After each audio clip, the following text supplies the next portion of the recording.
Students હું છું હિરેન રાજગુરુ અને આજે આપણે જોવાનું છે બીકોમ સેમ 3નું જે છે એ ઇન્કમ ટેક્સ. આજે આપણે એમાં યુનિટ નંબર જે છે એ ચોથું જોઈ રહ્યા છીએ, જેનું નામ છે અન્ય સાધનોની આવકો.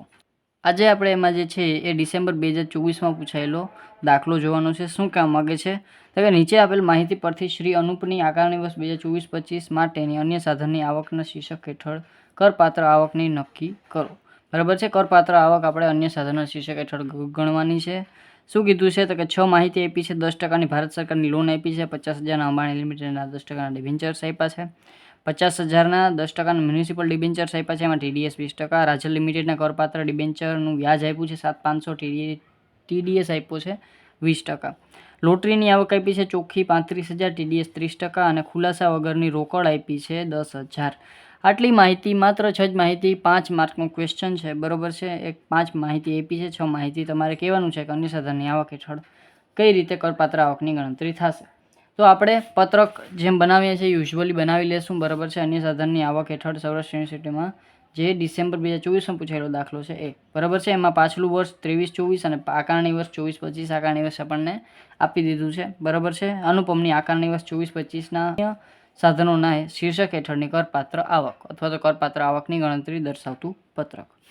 પેલું છે 10%ના ભારત સરકારની લોન. બરાબર છે. તો ભારત સરકારની લોન એટલે લોન આપણે લીધેલી નહીં હોય, આપણે સરકારના કોઈપણ જાતના બોન્ડ્સમાં અથવા તો કોઈપણ જાતની સ્કીમમાં રોકાણ કરેલું હશે એનું છે. બરાબર. તો એ આપણને કરપાત્ર થશે. તો 80,000 10% એટલે 8,000. તો આ આવી જશે 8,000.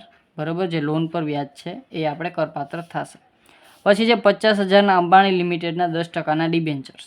બરાબર છે. અંબાણી લિમિટેડના 10%ના ડિબેન્ચર્સ, તો એ પણ આપણને પૂરેપૂરા કરપાત્ર થશે. તો 50,000ના 10% એટલે 5,000.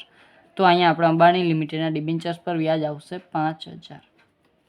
પછી છે 50,000ના 10%ના મ્યુનિસિપલ ડિબેન્ચર. એમાં TDS 20% આપેલો છે.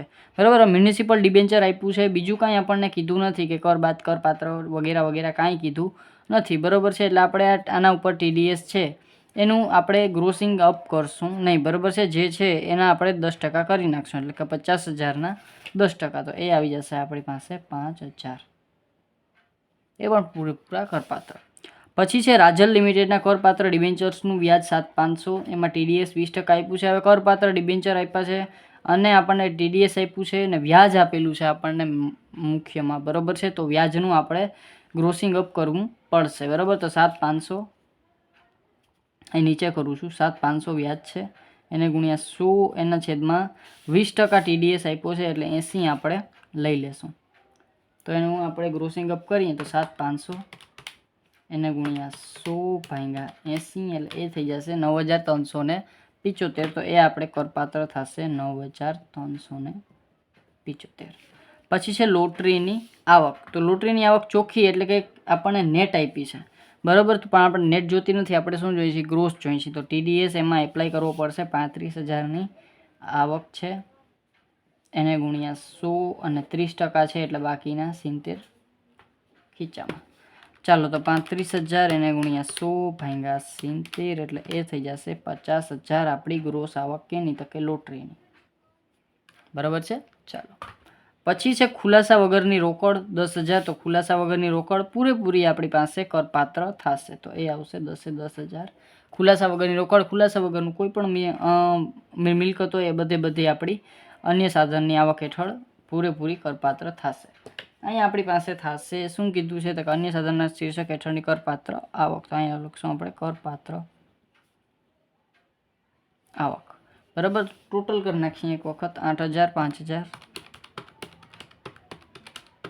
9,375 પ્લસ 50,000 પ્લસ 10,000 87,375 આપણી કુલ કરપાત્ર આવક થશે 87,375. બરાબર. અને આ થઈ ગઈ આપણી અન્ય સાધનની આવક. બરાબર છે.